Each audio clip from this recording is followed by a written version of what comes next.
why Justin Bieber had to resurrect at Coachella Valley Music and Arts Festival, and why it was no accident. There are comebacks, and then there are moments that feel engineered, not fake, but inevitable. Justin Bieber stepping onto the Coachella stage in 2026 wasn't just another headline performance. It felt heavier than that, like something was being tested in real time. Not just his voice, not just his presence, but whether people were still willing to believe in him, and more importantly, whether Coachella could still create moments that matter. Because this wasn't just about Bieber, and to understand that, you have to go back to where Coachella almost disappeared. In 1999, Coachella launched with ambition and confidence. It had the lineup, the vision, the location. On paper, it should have worked, but reality didn't match the expectation. Ticket sales were underwhelming, financial losses piled up.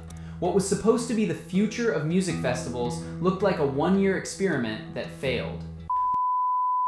Most festivals don't get a second chance after that. Coachella did, but not immediately. It pulled back, it went quiet, it recalibrated in a way that most people never see, slowly, deliberately, almost invisibly.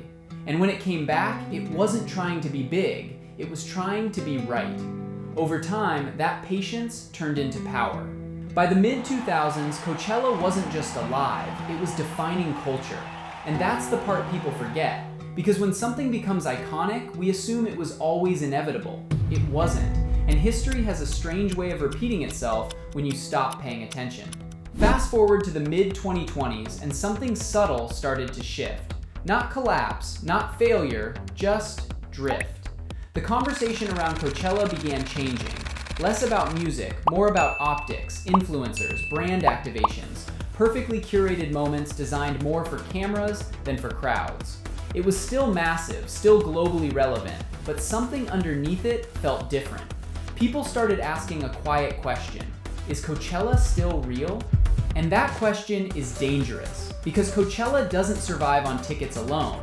It survives on perception, on the idea that if something important is happening in music and culture, it's happening there. The moment that belief weakens, everything becomes fragile. So what do you do when your identity starts slipping? You don't tweak it, you create a moment big enough to reset it. But the kind of moment Coachella needed couldn't be just another perfect performance. It had to feel like something else entirely. That's where Justin Bieber enters the story, not randomly, but almost inevitably. Because if you strip away the headlines and the noise, his career follows a pattern that feels strangely familiar. Explosive rise, global dominance, then pressure, scrutiny, burnout, personal struggles that played out in public, and eventually, distance.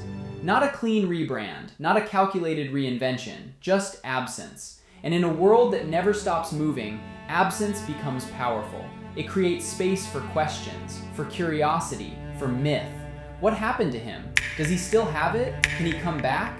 Those questions don't just build attention, they build tension. And tension is exactly what Coachella needed. But tension can break a moment just as easily as it can define one. So when Bieber walked onto that stage in 2026, it wasn't just another set starting. It was a question being asked in real time. The crowd wasn't just there to hear the songs, they were there to see, to evaluate, to feel whether this was real or just another scripted comeback. And for a moment, it hung in the air. Because it wasn't perfect. There were flashes of brilliance, glimpses of the artist people remembered, but there were also moments that felt restrained, slightly off, not as explosive or controlled as some expected from a headliner at that level. And almost immediately, the conversation split. Some people saw vulnerability, others saw underperformance, and that divide changed everything. Because suddenly, this wasn't just a comeback, it was a debate. But the criticism didn't stop there. As clips spread online, another layer of controversy began to build. Certain elements of the performance, staging choices, interactions, tone, sparked allegations of sexism from parts of the audience and media. For some, it felt tone deaf. For others, it was overblown. But that didn't matter, because once that narrative enters the conversation, it sticks. It complicates everything. It forces people to reassess what they just watched, not just as entertainment, but as something with meaning, intention, and impact. Now, the performance wasn't just being judged artistically, it was being judged culturally. And suddenly, what could have been a simple comeback became something much messier, much harder to define, and much harder to ignore. Which raises a question. Because here's the uncomfortable truth. Perfect performances don't dominate culture anymore. Controversial ones do. Moments that divide people, that spark argument, that force reaction, those are the ones that spread, that linger, that get replayed, dissected, debated. Coachella didn't just need applause, it needed attention. And Bieber's set delivered that in a way a flawless, predictable performance never could. People weren't just watching, they were choosing sides. And in that tension, something started to happen that hadn't been happening in the same way for years. Coachella became the center of the conversation again. Not because everything went right, but because not everything did. And that's where the parallel to 1999 becomes impossible to ignore. Back then, Coachella didn't survive by being perfect. It survived by adapting, by understanding that culture shifts, and that staying relevant means taking risks that might not fully land. In 2026, it did the same thing. Instead of playing it safe with a guaranteed, polished headliner, it embraced something unpredictable, something human, something that could fail just as easily as it could succeed. Because failure, or the possibility of it, creates stakes. And without stakes, there is no moment. But here's the twist most people miss. This wasn't just about risk, it was about control. Because Coachella didn't just book Justin Bieber, it framed him.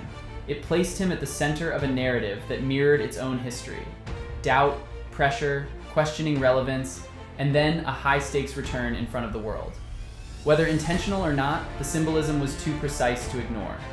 A festival that once had to rebuild itself, now showcasing an artist trying to do the same. And as the performance unfolded, imperfect, debated, controversial, it started to feel less like a coincidence and more like a reflection. Almost like Coachella was telling its own story through him. But if that's true, then the biggest question isn't whether Bieber succeeded, it's whether Coachella did. Because after the headlines, after the clips, after the arguments, something shifted. People were talking about Coachella again. Not passively, not as background noise, but actively, emotionally, critically. They were invested. And in today's culture, that's more valuable than unanimous praise. The festival didn't just host a performance, it created a moment people couldn't ignore.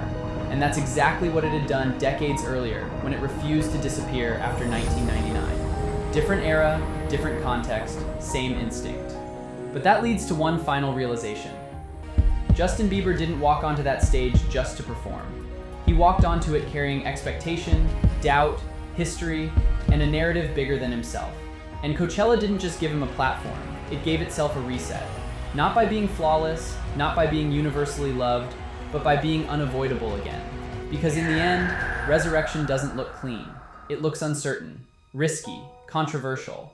It invites criticism. It creates division. And yet, it brings everything back to life. Justin Bieber didn't just resurrect at Coachella. Coachella resurrected itself through him.